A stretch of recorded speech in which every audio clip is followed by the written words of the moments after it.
오늘 우리에게 주신 하나님의 말씀은 시편 22편 1절, 마태복음 26장 30절, 27장 46절의 말씀입니다. 제목을 다 함께 읽어보도록 하겠습니다. 메시아 예수 그리스도의 시편, 나의 시편 첫 번째 시간입니다. 오늘의 말씀은 사실 시편에 관한 어떻게 보면 개요 같은 시간을 갖습니다. 왜냐하면 우리가 과거에 2년에 걸쳐서 시편을 했었습니다. 시편에 대해서는 그 누구보다도 성도님들이 많은 은혜를 받았고 또 잘 알고 계시리라 믿고 있습니다. 그런데 특별히 오늘은 그 시편 전체 중에서 제가 시편 하면 한마디로 요약하면 메시아 예수 그리스도의 시편이다 라고 말씀을 드렸기 때문에 오늘은 이 메시아 예수 그리스도의 시편이라고 할 수 있는 게 왜 그런지에 대해서 개략적으로 전체적으로 통독식으로 쭉 한번 시편을 읽어보는 것들이 아주 좋을 듯 합니다.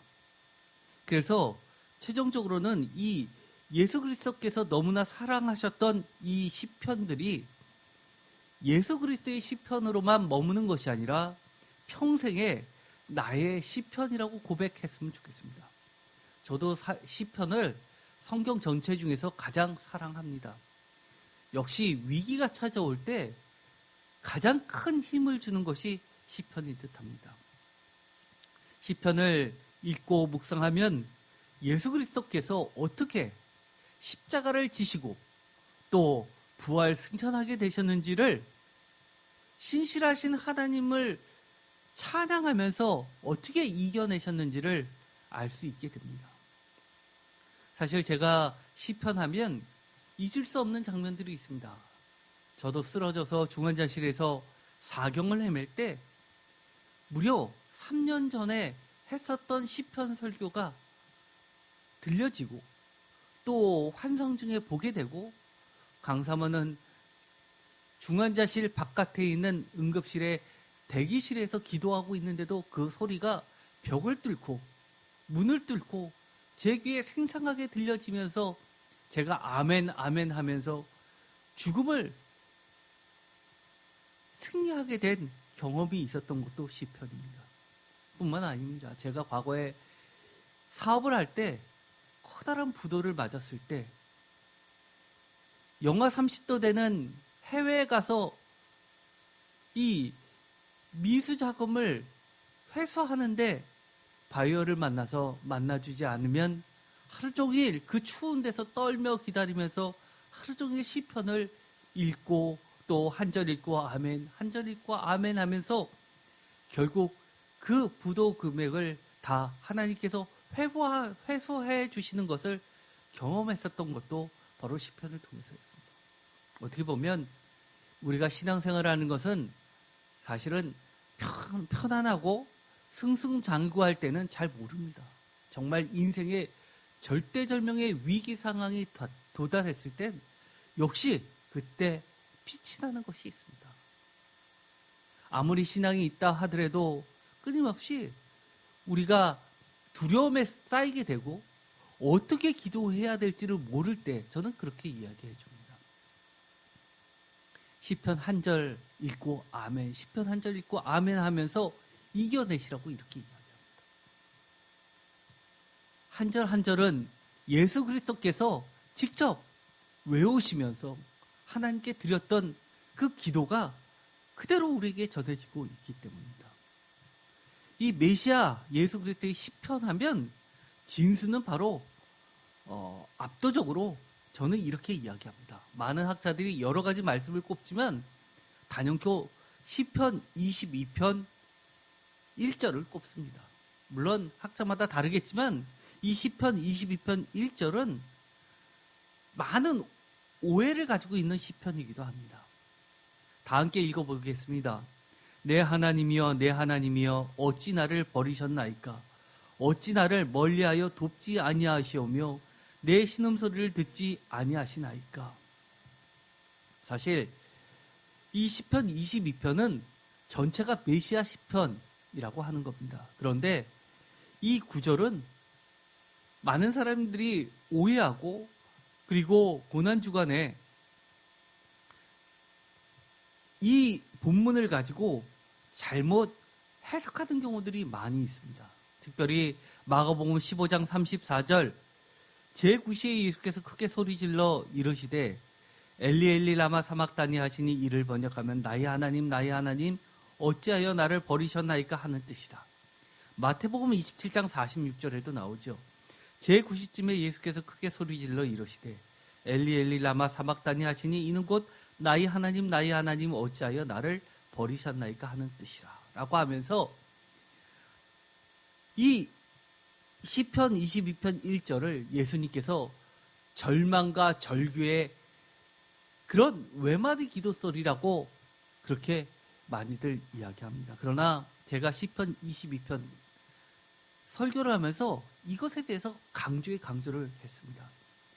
기억나시죠? 시편 22편은 절망의 기도 시편이 아니라 제가 뭐라고 그랬습니까? 그 무엇보다도 구원의 하나님에 대한 절대 신뢰의 찬양시라고 말씀드렸습니다. 유대인들은 이 시편 22편을 사랑하는 자신들의 아이들이 잠들기 전에 자장가로 불러줄 정도로 그렇게 친숙한 찬양시였습니다. 예수님께서는 이 시편 22편 1절을 시작으로 해서 어릴 때부터 늘 들어왔던 이 찬양시를 부르면서 아마 숨이 조금이라도 더 남아 있었더라면 시편 22편 마지막 절까지 아마 찬양을 드렸을 것입니다. 마지막 절은 어떻게 끝나지요? 구원해 주시는 하나님으로 끝납니다. 절대적인 하나님의 신실하심에 대한 신뢰를 그 무엇보다도 적나라하게 보여주는 시편이 바로 시편 22편이라고 말씀을 드렸습니다. 그래서 이 메시아 시편의 진수는 예수님께서 십자가에 달려 돌아가실 때 하나님께서 나를 반드시 구원해 주실 거라는 확신과 믿음을 만박에 선포한 찬양이었습니다. 시편은 그야말로 메시아 예수 그리스도의 시편입니다. 나의 구원과 은혜로우시고 신실하신 하나님에 대한 믿음의 찬양시로 예수 그리스도를 본받아서 우리의 신앙이 그렇게 자라났으면 좋겠고, 또 여러분들이 많은 신앙생활을 하시다가 역시 누구에게 이 위기를 만났을 때 추천해 주시는 것도 또한 이 예수 그리스도의 시편이 되길 원합니다. 왜냐하면 이 예수 그리스도의 시편은 곧 예수님만 부르셨던 시편이 아니라 나도 부르는 시편이고, 예수 그리스도를 주로 고백하는 구원을 갈망하는 모든 자들에게 주시는 은혜의 찬양시이기 때문입니다. 이제 한 절 한 절씩 시편 1편부터 한번 차례대로 이 메시아 시편, 예수님께서 어떻게 시편을 늘 암송하셨는지를 보았으면 좋겠습니다. 사실 성경학자들은 또 시다교에서 예배학을 전공하시는 교수님들은 좀 당황스러운 부분이 있습니다. 여러분들 마찬가지일 겁니다. 예를 들어서 여러분들이 하나님의 아들과 딸이라고 가정을 해봅시다. 하나님께서 얘야, 너가 이 세상에 내려가서 한번 이것을 중요한 것을 좀 가르쳐 주렴이라고 이야기했을 때 여러분들께서 예를 들어서 하나님의 아들과 딸이 돼서 이 땅에 오셨다고 가정을 해봅시다. 그러면 여러분들은 어떤 것들을 사람들에게 가르쳐 줄까요? 신앙인이라면 이런 생각을 하실 겁니다. 참되게 예배하는 것을 좀 가르쳐 줘야지 라고 하면서 기도는 어떻게 하는지, 예배는 어떻게 드려야 되는지, 말씀은 어떻게 해석해야 되는지, 찬송은 어떻게 드려야 되는지, 이런 것들을 아마 상정하시는 분이 계실 겁니다. 기도는 가르쳐 주셨죠. 주기도문이라는 것으로 남겨져 있습니다. 예배는 요한복음에서 이야기했던 것처럼 신령과 진정으로 예배 드리는 법을 가르쳐 주셨습니다. 그런데 복음서에 찬양에 대해서는 그렇게 나와 있지 않습니다. 저도 신학교 가서 교수님한테 예배학 시간에 질문을 한 적이 있습니다. 찬양이 예배에서 그렇게 중요한데 왜 예수님은 찬양은 이렇게 하는 것이라고 가르쳐준 본문이 성서에 왜 나와 있지 않나요? 예수님은 찬송을 부르지 않으셨나요? 라고 제가 질문을 한 적이 있습니다. 그러자 같이 있었던 많은 학생들이 웃었습니다. 그런데 제가 놀라운 거는요, 교수님이 답변을 못 하셨다는 거예요. 제가 그래서 질문해 놓고 나서 제 자신이 더 깜짝 놀랐습니다. 어떻게 교수님이 그것도 전공이 예배학이었던 교수님이 그걸 답변을 못 하시지? 순간 그 교수님이 말을 못 하시다가 이렇게 이야기하셨습니다. 글쎄요, 아마 학생이 좀 더 연구해서 그것을 밝히면 좋겠습니다 하고 넘어갔습니다. 저는 충격이었습니다. 그런데 그 이후로 제가 정말 열심히 찾아봤는데요. 주님께서 명확하진 않지만 암시적으로 나와 있는 본문이 딱 한 군데 나와 있습니다.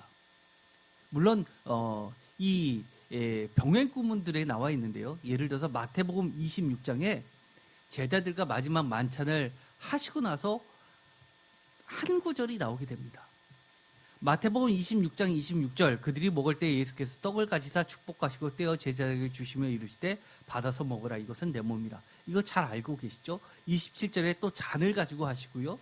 그러면서 28절에 이것은 죄사함을 얻게 하려고 많은 사람을 위하여 흘리는 바 나의 피 곧 언약의 피니라 라고 이야기하시면서 이 마지막 만찬을 마치시고 다음 장면으로 넘어가는데 30절에 이 말이 딱 하나 나옵니다.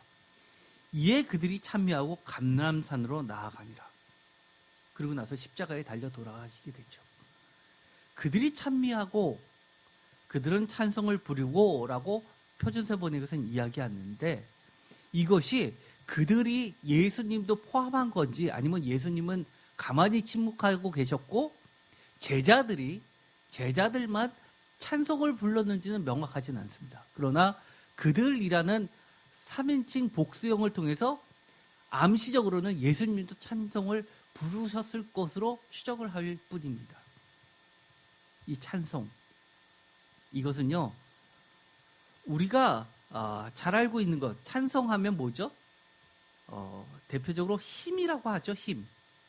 그런데 이 원문은 휄네오라는 단어를 쓰고 있습니다. 이건 동사형인데 어근은 우리가 알고 있는 찬양, 찬송, 힘이라는, 영어로 이야기할 때 발전돼서 힘이라고 하는 그 찬양을 그 같은 단어를 쓰고 있다는 겁니다. 사실 시편은요, 힘을 쓰지 않고 쌈을 쓰죠. 그거는 풋살모이에서 나온 겁니다. 히브리어 풋살모이에서 PS가 들어가는 풋살이라는 단어가 들어서 지금은 묵음이 됐지만 PS 해서 쌈에서 P가 묵음되고 S 발음하는 걸 하죠.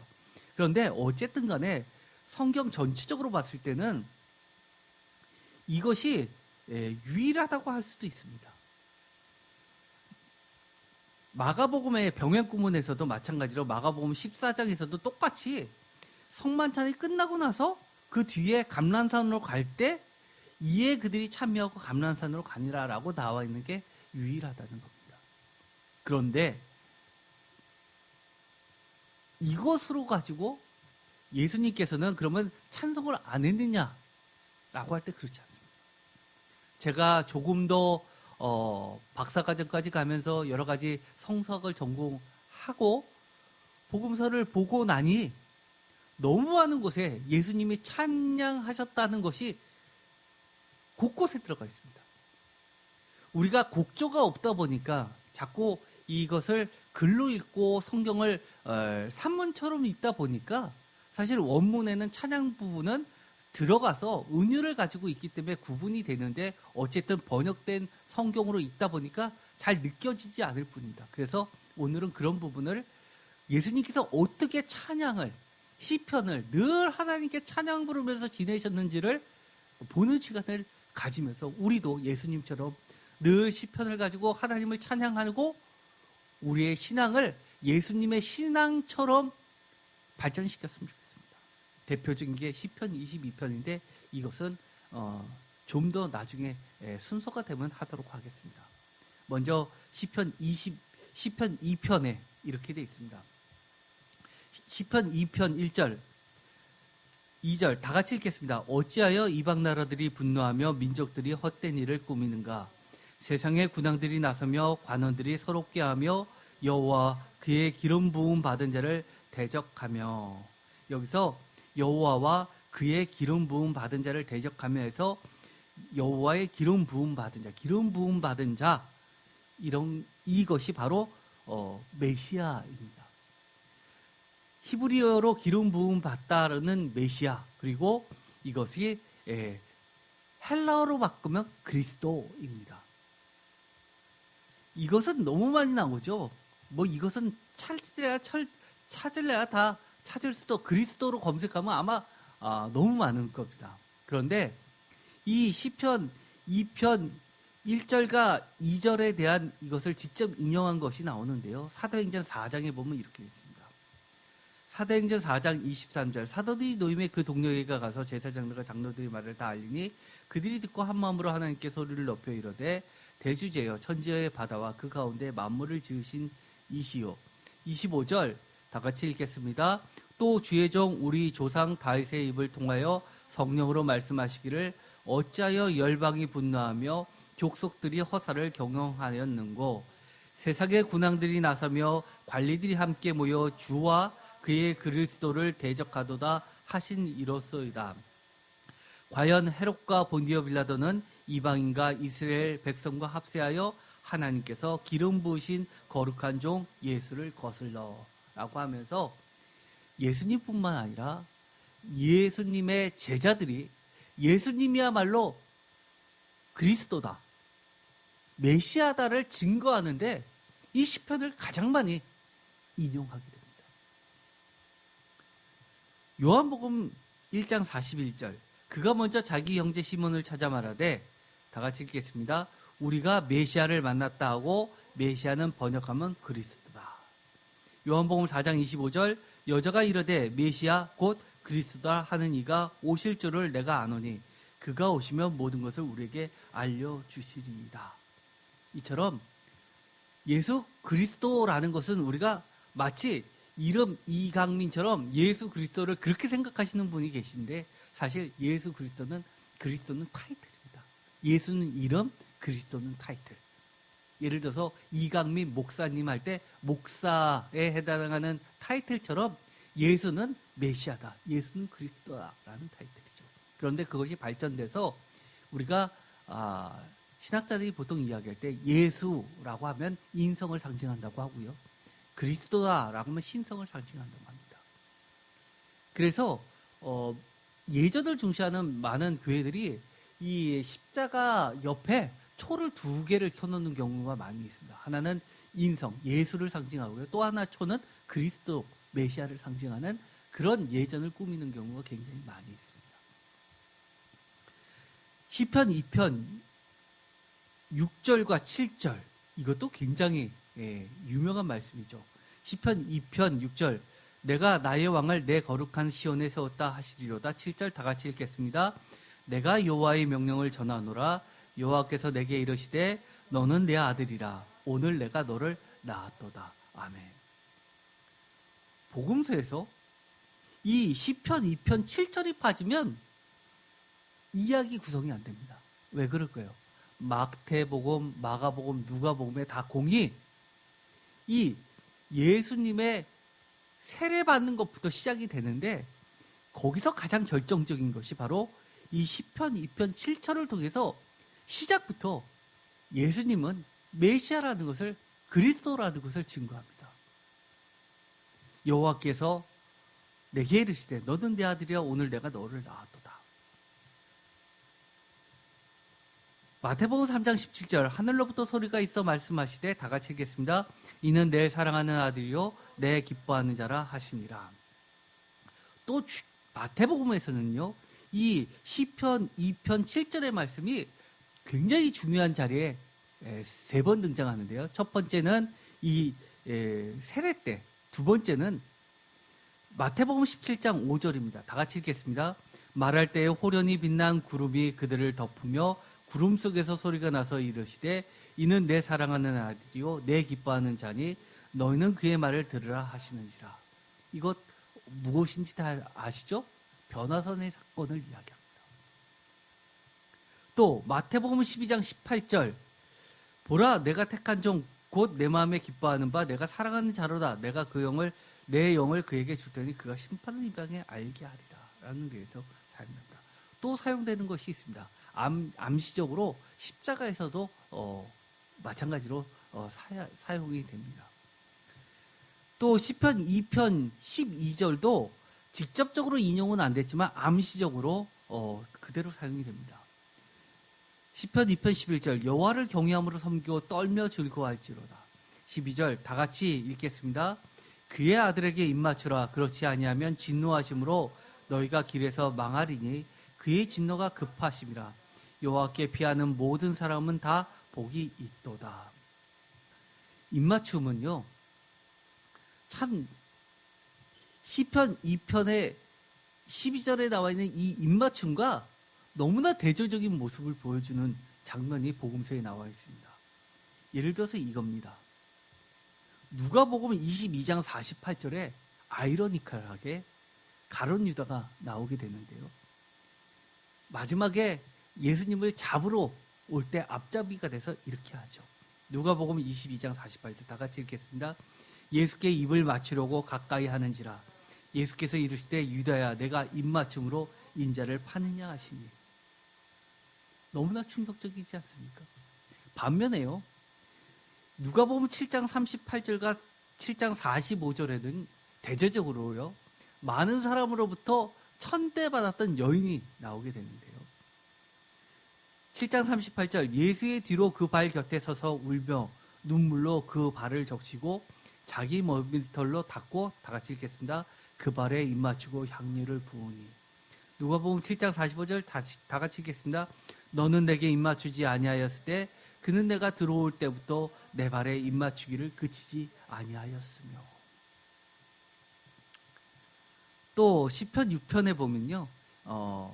이 수월은 음부로도 번역이 됩니다. 그런데 이 시편 6편은 암시에 해당하고요. 비슷한 구절인 시편 16편 10절과 11절에서는 사도행전 2장 27절에 직접적으로 인용이 됩니다. 한번 보도록 하겠습니다. 시편 6편 2절 여호와여 내가 수척하였사오니 내가 내게 은혜를 베푸소서. 여호와여 나의 뼈가 떨려오니 나를 고치소서. 나의 영혼도 매우 떨리나이다. 여호와여 어느 때까지나이까. 여호와여 돌아와 나의 영혼을 건지시며 주의 사랑으로 나를 구원하소서. 시편 6편 5절 사망 중에서는 주를 기억하는 일이 없사오니 스올에서 주께 감사할 자 누구 오리까. 스올이 나오죠. 그런데 사도행전에 보면 2장에 보면 이런 말이 나옵니다. 23절 그가 하나님께서 정하신 뜻과 미리 아신 대로 내어준 바 되었거늘 너희가 법 없는 자들의 손을 빌려 못 박아 죽였으나 24절 하나님께서 그를 사망의 고통에서 풀어 살리셨으니 이는 그가 사망에 매어 있을 수 없었습니다. 25절 다윗이 그를 가르쳐 이르되 내가 항상 내 앞에 계신 주를 배웠으며 나로 유동하지 않게 하기 위하여 그가 내 우편에 계시도다. 26절 그러므로 내 마음이 기뻐하였고 내 혀도 즐거워하였으며 육체도 희망이 거하리니. 27절 이는 내 영혼을 음부에 버리지 아니하시며 주의 거룩한 자로 썩음을 당하지 않게 하실 것임이로다. 주께서 생명의 길을 내게 보이셨으니 주의 앞에서 내게 기쁨이 충만하게 하시리로다 하였으며. 이 27절과 28절은 다시 한번 나오게 됩니다. 또 시편 8편에 가면 2절에 이런 말이 나오게 되죠. 주의 대적으로 말미암아 어린아이들과 젖먹이들의 입으로 권능을 세우시며 이는 원수들과 보복자들을 잠잠하게 하려 하십니다. 혹시 이 구절 기억나십니까? 복음서에서 너무나 유명한 말씀인데요. 이 젖먹이는 굉장히 미천한 존재를 상징하죠. 그런데 이 구절이 아마 이 구절을 모르시는 분은 없을 겁니다. 마태복음 21장 15절 대제사장과 서기관들과 예수께서 하시는 이상한 일과 또 성전에서 소리질러 호사나 다윗의 자손이여 하는 어린이들을 보고 놓아요. 16절 다 같이 읽겠습니다. 예수께서 말하되 그들이 하는 말을 듣느냐? 예수께서 이르시되 그렇다. 어린 아기와 젖먹이들의 입에서 나오는 찬미를 온전하게 하셨나이다 함을 너희가 읽어본 일이 없느냐 하시고. 이런 것을 보면요, 사실 시편은 정말 처음부터 끝까지 예수 그리스도를 증거하는데 결정적인 역할들을 합니다. 제가 보기에는 이 복음서의 저자들 뿐만 아니라 사도 바울이나 다른 모든 서신들, 이런 저자들은요, 예수 그리스도처럼 시편을 늘 찬양을 드리고 시편을 가지고 기도하면서 묵상하다가 예수님을 더 깊이 만나지 않았을까. 그러니까 이렇게 복음서도 쓰지 않았겠습니까? 시편 8편, 이것도 아주 유명한 거죠. 시편 8편엔 인자 이야기가 나옵니다. 여기서 인자는 그야말로 사람입니다. 사람의 아들. 그런데요, 마가복음에 보면 아주 예수 그리스도를 상징적으로 나타내는 단어가 있습니다. 마가복음의 특징입니다. 예수 그리스도께서 자신을 지칭하실 때 그리스도라는 말을 쓰지 않고요, 인자라는 말을 쓰십니다. 사람의 아들이라는 말을 쓰시죠. 그래서 이 마가복음에서는 인자라는 말이 상징어입니다. 묵시적. 인자 예수 그리스도입니다. 다시 오실 예수님, 심판으로 오실 예수님 뿐만 아니라 십자가에 달려 돌아가실, 고난받으실 종 인자도 됩니다. 시편 8편, 사람이 무엇이기에 주께서 그를 생각하시며 인자가 무엇이기에 주께서 그를 돌보시나이까. 5절 다 같이 읽겠습니다. 그를 하나님보다 조금 못하게 하시고 영화와 존귀로 관을 씌우셨나이다. 주의 손으로 만드신 것을 다스리게 하시고 만물을 그의 발 아래 두셨으니. 마가복음 2장 10절 그러나 인자가 땅에서 죄를 사하는 권세가 있는 줄을 너희로 알게 하려 하노라 하시고 중풍변제에 말씀하시되, 마가복음에서는 예수님께서 자신을 인자라고 소개를 늘 하시죠. 마가복음 2장 28절 이러므로 인자는 안식일에도 주인이니라. 예수 그리스도께서는 나는 하나님의 아들이야 라고 이야기하지 않고 정반대로 사람의 아들이야 라고 이야기하신 겁니다. 그런데 이 사람의 아들이라는 말이요, 마가복음에 아주 중요한 3번에 걸쳐서 나오는 메시아 비밀이라는 중요한 문제를 다루시는데요. 거기에 나옵니다. 마가복음 8장 31절, 그리고 마가복음 9장 31절, 마가복음 10장 33절에 3번에 걸쳐서 인자와 십자가 죽음에 대해서 묶어서 같이 이야기하시는, 완전수 3을 통해서 이야기하시는 장면이 나옵니다. 다 같이 읽겠습니다. 인자가 많은 고난을 받고 장로들과 대제사장들과 서기관들에게 버림받아 죽임을 당하고 사흘 만에 살아나야 할 것을 비로소 그들에게 가르치시되. 그러면서 8장 38절에도 누구든지 이 음란하고 죄 많은 세대에서 나와 내 말을 부끄러워하면 인자도 아버지의 영광으로 거룩한 천사들과 함께 올 때 그 사람을 부끄러워하리라. 마가복음 9장 9절 그들이 산에서 내려올 때 예수께서 경고하시되 인자가 죽은 자 가운데서 살아날 때까지는 본 것을 아무에게도 이르지 말라. 이것이 메시아 비밀 신학입니다. 마가복음 9장 12절 이르시되 엘리야가 과연 먼저 와서 모든 것을 회복하거니와 어찌 인자에 대하여 기록하기를 많은 고난을 받고 멸시를 당하리라 하였느냐. 마가복음 9장 31절 다 같이 읽겠습니다. 이는 제자들을 가르치시며 또 인자가 사람들의 손에 넘겨져 죽임을 당하고 죽은 지 3일 만에 살아나리라는 것을 말씀하셨기 때문이더라. 마가복음 10장 33절 다 같이 읽겠습니다. 보라, 우리가 예루살렘에 올라가노니 인자가 대제사장들과 서기관들에게 넘겨짐에 그들이 죽이기로 결의하고 이방인들에게 넘겨주겠고. 제가 박사과정을 시험을 보는데요, 박사과정 시험에 이 마가복음 8장 31절, 9장 31절, 마가복음 10장 33절 쓰는 것이 나왔습니다. 제가 썼을까요? 못 썼을까요? 그 썼습니다.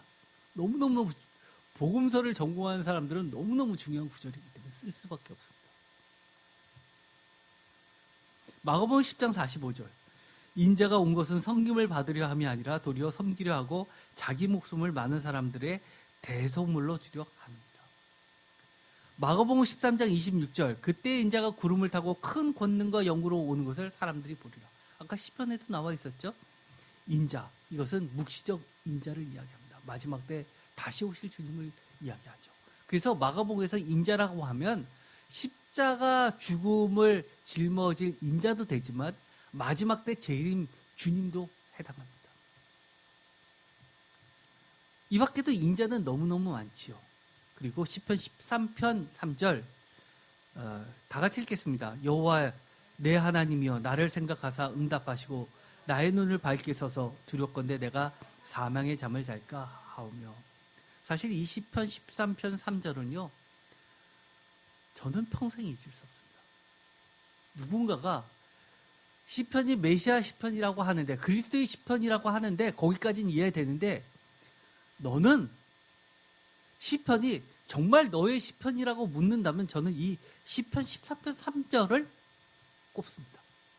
이것은 제가 중환자실에 누워있을 때 강사모가 대기실에서 이 시편 13편을 가지고 계속 반복하면서 읽으면서 기도할 때 이 13편의 소리가 저한테 들렸기 때문입니다.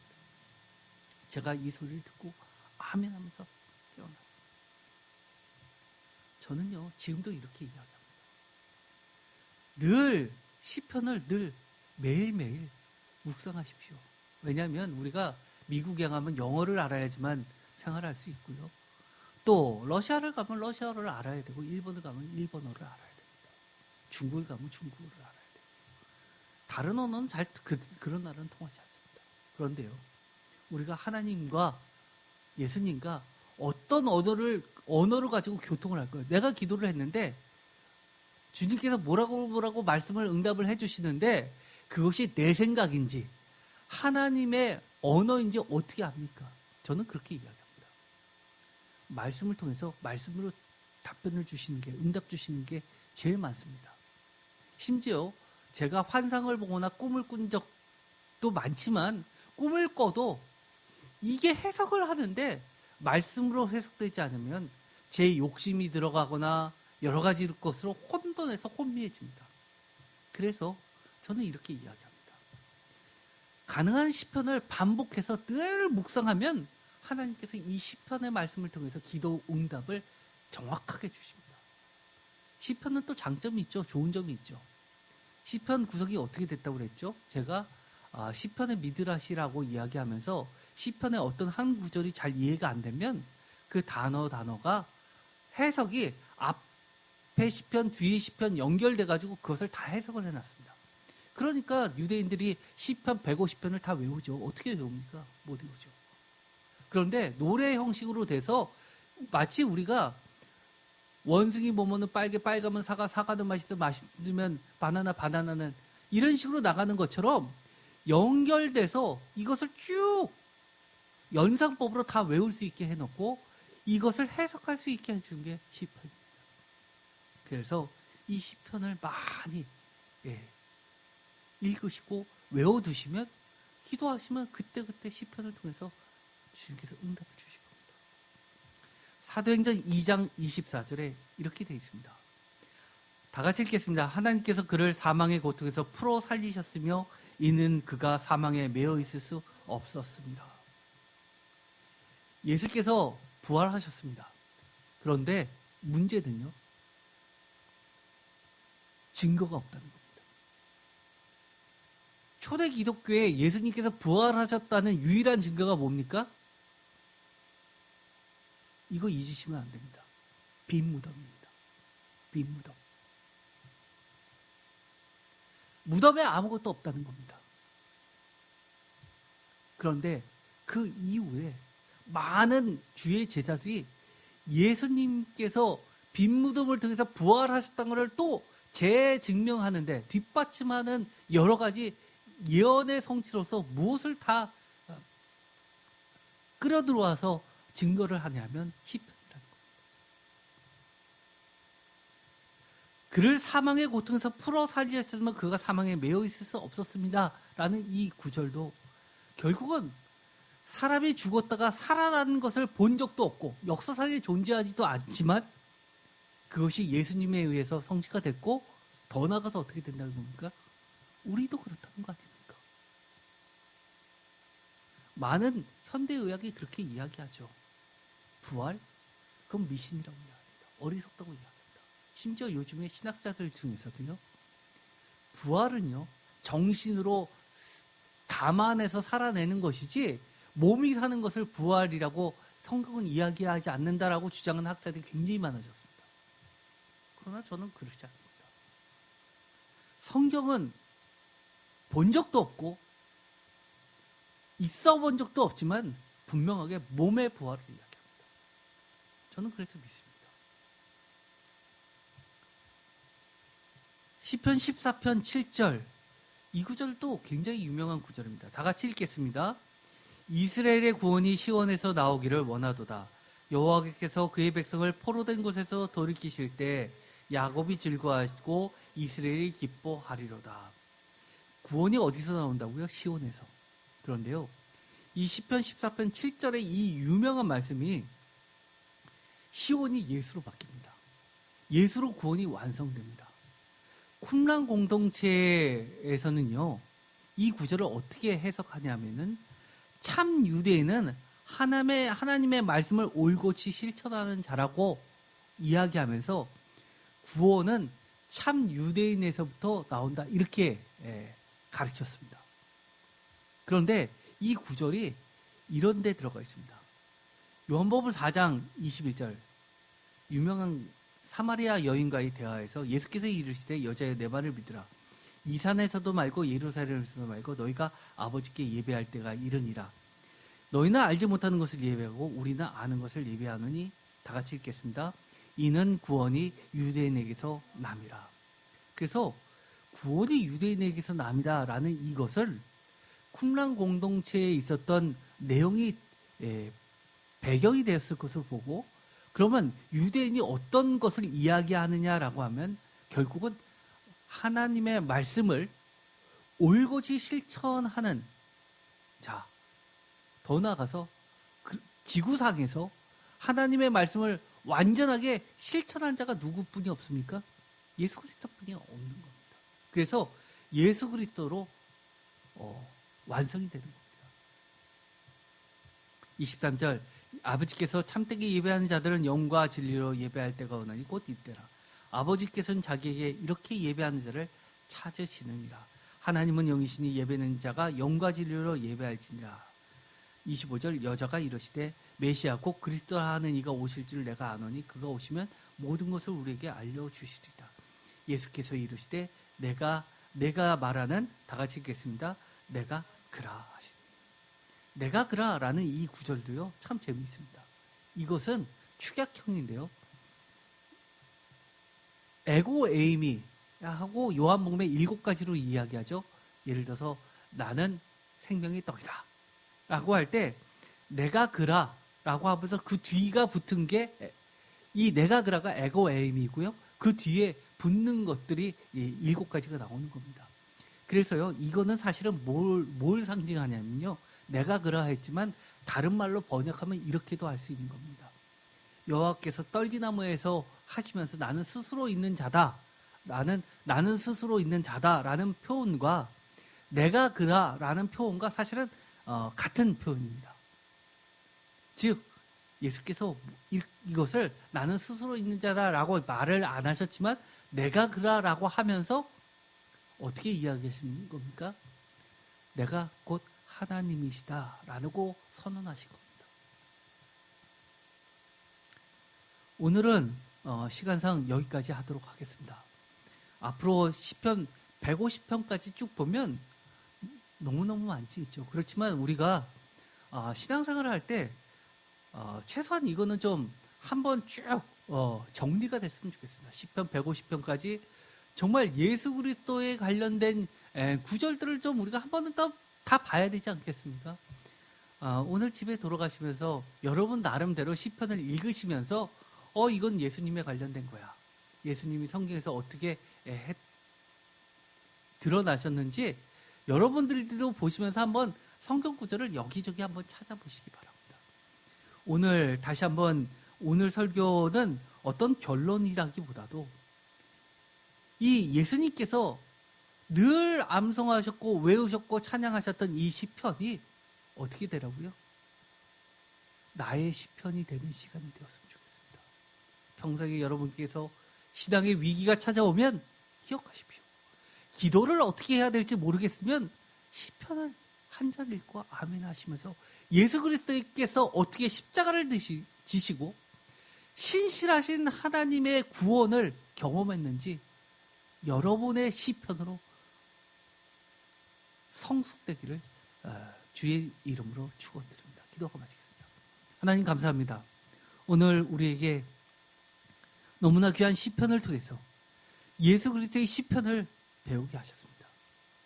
예수 그리스도의 시편, 메시아 시편으로만 그치는 것이 아니라 나의 평생의 노래와 찬송이 되게 하시고 나의 시편이 되게 하여 주시옵소서. 예수 그리스도의 이름으로 기도드립니다.